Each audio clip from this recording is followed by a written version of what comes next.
Merci de répondre aux questions de la Voix de l'Amérique. Vous êtes présent aux États-Unis et vous venez de rencontrer le président Obama avec certains de vos homologues africains. Comment s'est passée cette rencontre à la Maison-Blanche? Là, nous avons eu une très belle rencontre, un dialogue particulièrement enrichissant. Nous avons bien entendu parler de démocratie, nous avons parlé de développement, nous avons parlé de sécurité. En ce qui concerne la démocratie, je crois que nous sommes tombés d'accord qu'il faut des élections démocratiques et que le continent doit évoluer vers des élections transparentes, des élections équitables. Mais nous avons également noté que les pratiques démocratiques étaient également nécessaires après les élections pour que cette démocratie fragile ne s'évapore pas à l'occasion des élections législatives, des élections locales. Et par conséquent, c'était un entretien très franc et il a montré beaucoup d'appréciation pour ce que nous sommes en train de faire et nous allons continuer parce que nous croyons en la démocratie. Et nous pensons que c'est le manque de démocratie qui a conduit à cette période de décroissance économique que la Côte d'Ivoire a vécue. En matière de développement, nous lui avons dit que c'était important que le soutien financier, le soutien économique des États-Unis, comme d'ailleurs de toutes les institutions internationales et des bailleurs internationaux, puissent aider, y compris le secteur privé, à promouvoir la croissance économique et la prospérité. Parce que s'il n'y a pas en réalité de dividendes après ces élections, les uns et les autres se diront mais à quoi ça a servi? Mais pour que le développement puisse avoir lieu et que les résultats soient visibles, tangibles de manière rapide, il faut de la transparence dans la gestion. Il faut combattre la corruption. Et nous sommes tombés d'accord sur tous les principes. Et enfin, la sécurité. Sans sécurité, il ne peut pas y avoir de développement. Alors justement, donc voilà en résumé les thèmes que nous avons abordés. En matière de développement, vous avez également rencontré des dirigeants de la Banque mondiale. Est-ce que votre séjour aux États-Unis vous a permis peut-être d'obtenir une aide financière concrète pour la Côte d'Ivoire? Oui, vous savez, je suis quand même de ces institutions. J'étais au Fonds monétaire international. J'ai vu aussi Mme Christine Lagarde du Fonds monétaire international comme M. Zolik de la Banque mondiale. Ce qui est important, c'est que nous avons trouvé auprès de ces deux personnalités une grande compréhension des problèmes de la Côte d'Ivoire. Le fait que pendant 10 ans, le taux de croissance économique en Côte d'Ivoire a été en deçà du taux de croissance démographique. Et ce qui a fait que la pauvreté s'est élargie. On est maintenant à plus de 50% de taux de pauvreté en Côte d'Ivoire et qu'il fallait aller vite. Il fallait mettre des ressources importantes à la disposition du pays. Et je note que ces dirigeants et ces institutions ont confiance en nous, en notre équipe. Ils sont convaincus qu'en mettant des ressources importantes à la disposition de mon pays, ces ressources seront bien gérées et les effets se feront sentir rapidement. Je leur ai indiqué que nous avons un besoin de financement de 20 à 25 milliards de dollars sur les 4-5 prochaines années et qu'il fallait tout faire pour que nous recevions ces ressources le plus tôt possible et que nous-mêmes, nous puissions améliorer les recettes budgétaires, les recettes des douanes, les recettes des impôts. Et ceci permettrait donc au pays de maintenir un minimum d'équilibre tout en forçant la croissance économique et la réduction de la pauvreté. Mais la question que beaucoup de gens se posent concernant la Côte d'Ivoire, après une décennie de crise, le pays est-il capable de redevenir le poumon économique de la sous-région? Vous allez voir, je fais un pari que ce sera le cas. Nous croyons beaucoup en notre capacité de rebondir. Nous avons de gros investissements en perspective, que ce soit dans le domaine des infrastructures, que ce soit les routes, le chemin de fer, que ce soit donc dans le domaine de l'énergie, notamment la production d'électricité, l'exploitation du pétrole, du gaz, l'agro-industrie, l'amélioration de la production du cacao, de l'EVA. Nous sommes confiants. Il faut à la Côte d'Ivoire une politique ambitieuse de développement. Et c'est cela que nous avons engagé. Et il nous faut avoir une politique économique qui soit basée sur le secteur privé également. Que le secteur privé ait confiance dans le système judiciaire, dans l'environnement général et que par conséquent les Ivoiriens également fassent revenir les ressources qu'ils ont pu détenir à l'extérieur et que l'épargne intérieure contribue à l'accroissement des importations, des investissements. Nous sommes confiants. Ça prendra 1 ou 2 ans puisque nous avons en 2011 une estimation de baisse de l'activité économique de 6 à 7%. Nous espérons dès l'année prochaine arriver à l'équilibre. Et à partir de 2013, je peux vous dire que nous aurons des taux de croissance largement supérieurs à 5%, c'est-à-dire supérieurs au taux de croissance démographique. Et concernant plus particulièrement la filière cacao, on sait l'état déplorable dans lequel elle se trouve, justement du fait de ces années de crise. Quelle situation avez-vous constatée et peut-être avez-vous un plan plus spécifique à part avoir autorisé à nouveau la reprise des exportations? Quel est finalement votre objectif pour cette filière cacao? Oui, non, mais dans le secteur cacao, il faut le dire tout net, il y a eu un pillage des ressources, une utilisation abusive des ressources publiques par le gouvernement précédent. En défaveur des planteurs. En réalité, notre objectif est simple, c'est de faire en sorte que ceux qui produisent le cacao soient les premiers bénéficiaires des recettes d'exportation du cacao. Donc nous allons monter en ce qui concerne le seuil de transfert de ressources vers les paysans et au fur et à mesure d'amélioration de la qualité, les prix que nous obtiendrons également à l'extérieur seront beaucoup plus intéressants. Et alors, par rapport maintenant à l'industrialisation, la Côte d'Ivoire aujourd'hui n'est en mesure de traiter que 10 à 15% du cacao. Mais il faut que nous fassions plus. Il faut que dans les 5 prochaines années, nous soyons au moins à 50-60% de transformation des fèves de cacao en Côte d'Ivoire. Et même aller au-delà si c'était possible. Nous avons pris des contacts ici avec des grandes firmes internationales qui sont disposées à créer des usines en Côte d'Ivoire parce que c'est comme cela que nous allons créer des emplois, notamment pour les jeunes. Je suis confiant. Autre grand défi pour la Côte d'Ivoire, évidemment, la sécurité. Votre séjour aux États-Unis correspond au renouvellement pour 1 an du mandat de l'ONUCI. Quel est votre sentiment? Oui, c'est nous qui l'avons demandé. Nous souhaitons que l'ONUCI continue de nous aider. Non seulement sa présence rassure, mais également l'ONUCI peut nous aider en ce qui concerne la formation de nos agents de sécurité. Et nous pensons que la restructuration qui vient d'être faite il y a quelques jours au niveau de l'armée, de la police, de la gendarmerie, que ceci doit être soutenu par donc ces appuis de l'ONUCI et des autres forces qui souhaiteraient nous aider. Je considère que sans sécurité, il n'y a pas de développement. Et sans sécurité, peut-être aussi qu'il n'y a pas de démocratie. Alors, il faut s'assurer qu'on réussisse ce plan de sécurisation. Ça se passe très bien déjà. Abidjan est sécurisé. Dans le pays, dans le nord, dans le centre, dans l'est, le pays est sécurisé. Nous avons des poches de difficultés dans l'ouest du pays, notamment vers la frontière avec le Libéria. Nous travaillons de manière concertée avec les autorités du Libéria pour la surveillance des frontières, pour la surveillance des flux de mercenaires, de miliciens de part et d'autre.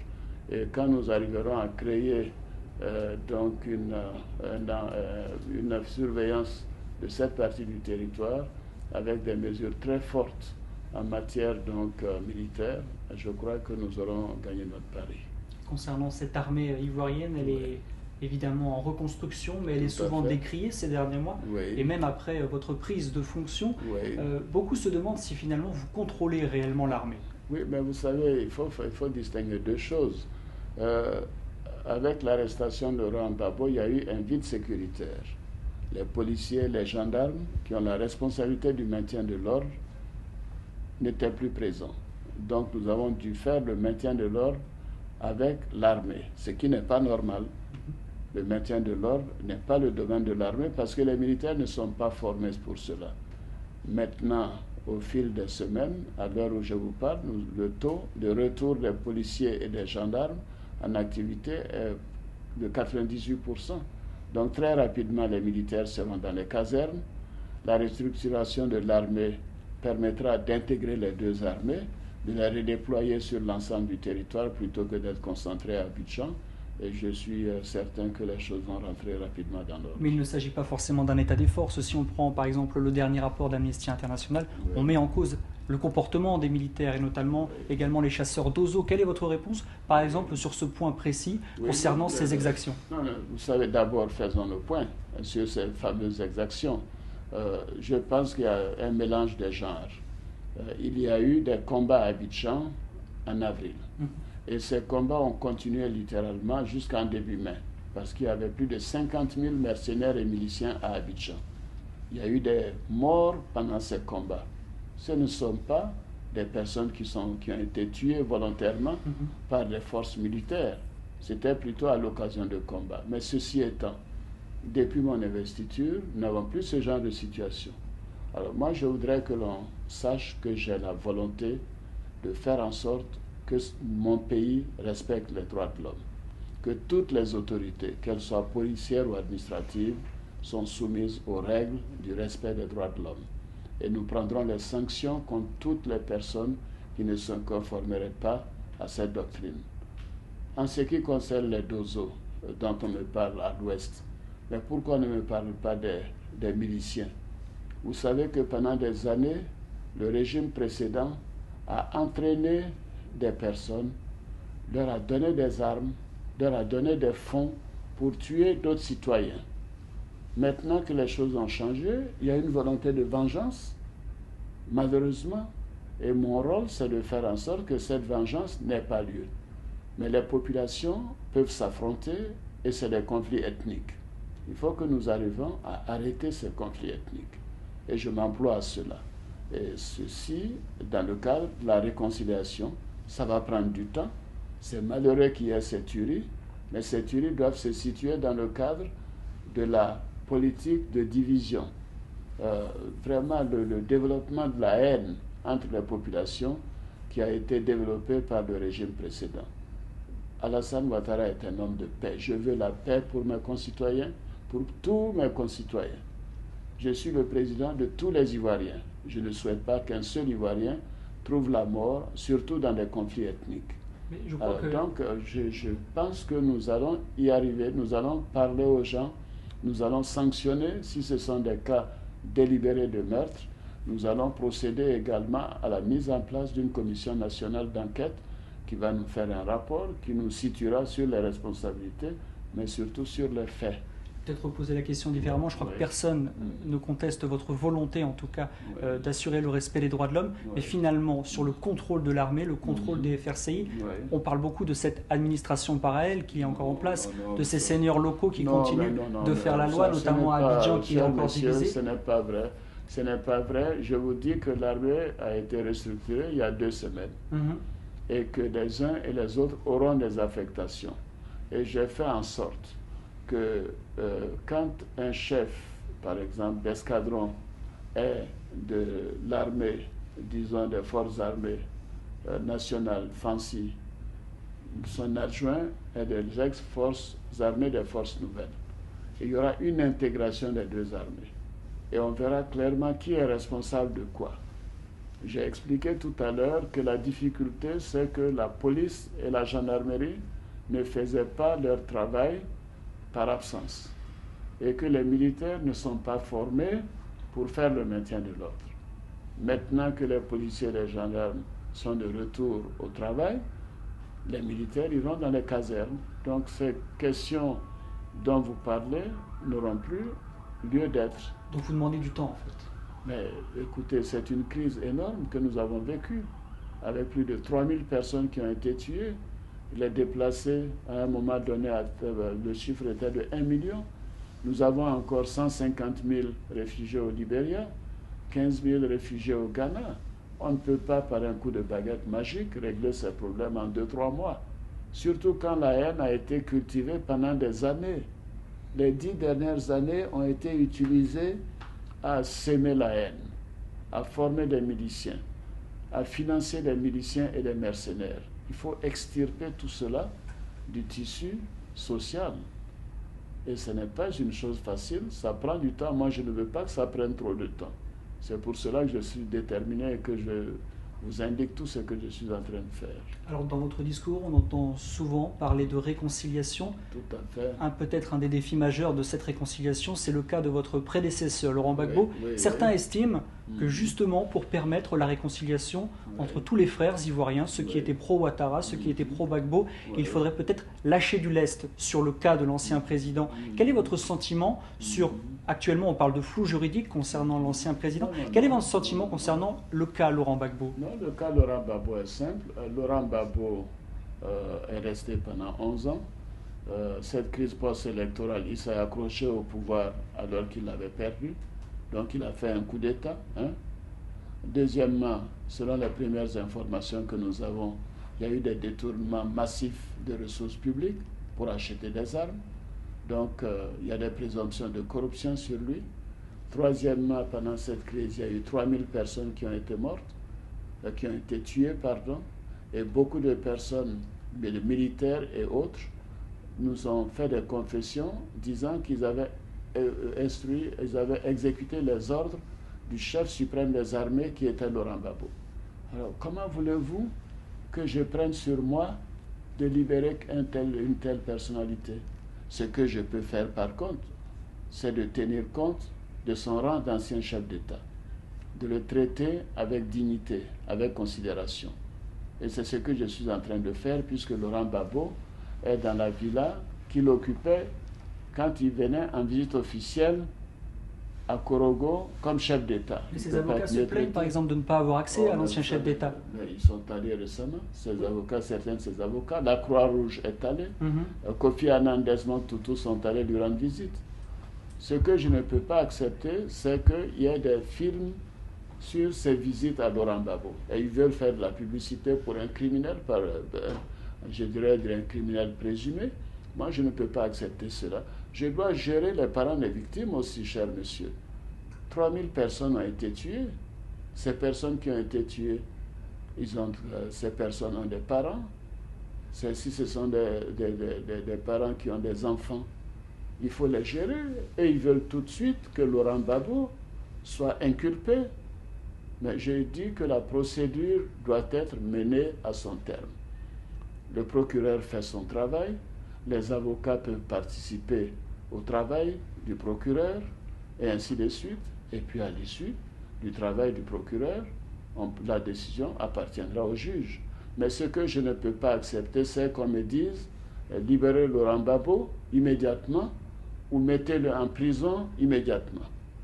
Nous avons des procédures, ces procédures doivent être mises en œuvre pour Laurent Gbagbo comme pour tout citoyen. Et selon vous, si jamais cette procédure va au bout et que des crimes lui sont imputés, est-il nécessaire qu'il soit jugé en Côte d'Ivoire? Non, il y a deux groupes de questions qu'il faut gérer au plan judiciaire. J'ai indiqué tout à l'heure, il y a le coup d'État, il y a donc la déstabilisation, c'est prévu par notre code pénal, il y a les questions de corruption. Nous sommes équipés pour faire ces jugements. Mais en ce qui concerne les crimes de guerre, les crimes contre l'humanité, nous n'avons pas la capacité parce que vous savez, la structure judiciaire en Côte d'Ivoire est totalement désarticulée. Nous n'avons pas la capacité de juger tous les crimes. Et c'est pour cela que j'ai demandé à la Cour pénale internationale de prendre en charge tout ce qui a trait aux crimes graves, notamment les crimes contre l'humanité et les crimes de guerre. Dans le cadre, on s'est beaucoup focalisé sur cette présidentielle, mais il y a d'autres échéances électorales qui arrivent en Côte d'Ivoire, notamment les législatives. Est-ce que, selon vous, la liste électorale actuelle est finalement acceptable? Si on me pose la question en tant qu'ancien responsable d'un parti politique, je dirais oui. Mais vous savez, nous avons une commission électorale indépendante, c'est à elle de porter le jugement. Cette commission peut décider de réouvrir la procédure ou de garder la liste actuelle, c'est sa décision. Je ne me mêlerai pas à une décision de la commission électorale indépendante, mais j'ai indiqué au président de la commission que je souhaite que ces élections aient lieu avant la fin de l'année. Avec Barack Obama, tout à l'heure, nous parlions de la nécessité d'avoir des institutions fortes et pour maintenir la démocratie. Je viens de procéder au renouvellement de toutes les institutions, que ce soit la Cour suprême, le Conseil constitutionnel, le Conseil économique et social, la grande chancellerie, le médiateur de la République. Il nous reste maintenant à mettre en place un Parlement, car le mandat du Parlement actuel est venu à expiration depuis décembre 2005. Alors, on ne peut pas continuer dans un système où nous n'avons pas de Parlement. Dans le système anglophone, anglo-saxon, le Parlement est la première base de la démocratie. Moi, je ne veux pas continuer mon mandat sans avoir un Parlement qui va exercer son pouvoir législatif comme le demande la Constitution. Est-ce qu'à l'issue de ces élections législatives, vous respecterez votre engagement vis-à-vis du PDCI concernant la nomination d'un Premier ministre? J'ai toujours respecté mon engagement vis-à-vis du PDCI. C'est en accord avec le président Bédié que nous avons décidé de reconduire Guillaume Soro, qui fait un excellent travail. Le pays a besoin de paix et de sécurité, il y contribue grandement. Et donc, je verrai, le moment venu, avec le président Bédié, ce qu'il y a lieu de faire par rapport au poste de Premier ministre. Au vu des nombreux défis qui s'imposent à vous et à votre pays, la Côte d'Ivoire, est-ce que 4 ans, c'est suffisant encore pour relever ces défis finalement, en tant que président? Chaque année vaudra sa peine. Je considère que je suis élu depuis le 28 novembre, donc cela fait 8 mois. Je n'ai pas bouclé ma première année. Je vous ai indiqué les défis que nous avons à relever, sortir cette économie de la récession, je dis de la descente aux enfers, dès cette année pour qu'à partir de l'année prochaine, nous puissions commencer à donner un peu de croissance et donc un peu de pauvreté ou un peu de réduction, un peu de prospérité et donc de réduction de la pauvreté. Maintenant, je suis élu pour un mandat de 5 ans. J'envisage d'exercer pleinement ce mandat et de me consacrer tous les jours à l'exercice de la confiance que le peuple m'a donnée. Ce pays est en état désastreux dans tous les domaines et j'ai une obligation de résultat. Et je ferai en sorte que ces résultats soient visibles le plus rapidement possible. Donc après la décennie Gbagbo, vous n'êtes pas tenté par la décennie Ouattara? Non, vous savez, j'ai occupé de très hautes fonctions. Je suis honoré d'être le président de mon pays. Je suis honoré de la confiance des Ivoiriens. Mais si c'était pour exercer des fonctions et être dans un confort, je n'aurais pas été dans l'opposition pendant 10 ans pour devenir président de la République. Dernière question en français. Voilà. Le 7 août prochain arrive bientôt, jour important pour les Ivoiriens. Quelle sera la teneur de votre adresse à la nation? Ah oui, là, vous permettrez que je réserve la teneur de mon message à mes concitoyens et que ce ne serait pas décent de révéler la teneur de ce message à partir de Washington, bien que j'apprécie et que je sois honoré de l'invitation du président Barack Obama et surtout de l'hospitalité dont il a fait montre à notre endroit. Même si les Ivoiriens écoutent la voix de l'Amérique. Je suis très satisfait de ce voyage. Nous avons vu bien sûr le président Barack Obama, mais nous avons eu la chance de rencontrer également le secrétaire général des Nations Unies à New York. Nous avons rencontré le secrétaire du Trésor américain, nous avons rencontré les responsables de toutes les structures financières de ce pays et surtout nous avons rencontré les institutions de Bretton Woods. C'était un séjour fructueux et je pense que la Côte d'Ivoire en tirera un très grand profit. Monsieur le Président, merci beaucoup. Voilà, je vous remercie et à très bientôt. Venez nous voir à Abidjan. J'espère. Voilà. Just few words in English for English to Africa. According to you, what have you achieved since you've been in the office in Ivory Coast? Well, it's difficult to say I've done so many things in 3 months, but we've made a lot of progress on several fronts. On the question of security, Abidjan is now safe.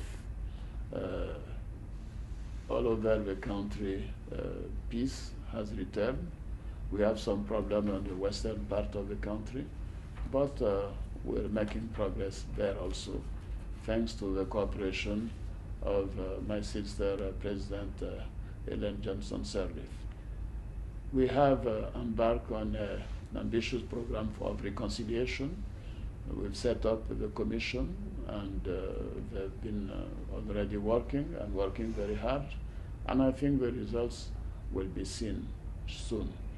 I have set up also a national commission for inquiry to make sure that we know exactly what has happened during this terrible period, so that we can take measures to make sure that we protect the rights of people, human rights, basic rights. We have, on the economic front, received a lot of support bilaterally from France, with the African Development Bank, with the World Bank soon, with the IMF, and a lot of private investors have returning. They have a clear timetable to start projects in the next couple of months. For example, the new bridge in Abidjan, the third bridge, the construction will start in September. We have the ambition to have a new hydroelectric plant, which will require an investment of $500 million that will start before the end of the year, and so forth.